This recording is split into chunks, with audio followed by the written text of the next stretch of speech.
Paano ba makapagpahinga sa ating mga problema?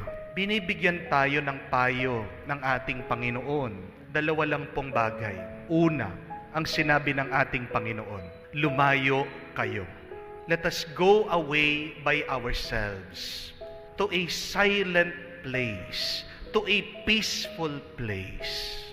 Habang ikaw ay nakababad sa iyong problema, hindi ka matatahimik, hindi ka mapapayapa, hindi ka mapapahinga.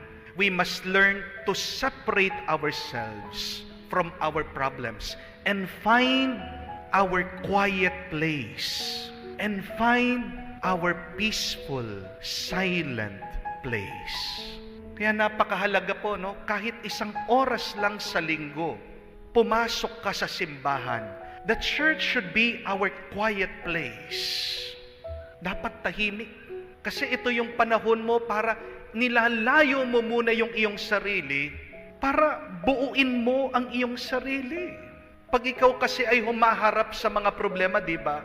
Parang ikaw ay kakawatak-watak. When problems hit us, they break us. But how can you pick your broken self? You need to focus. And how can you focus? You need silence.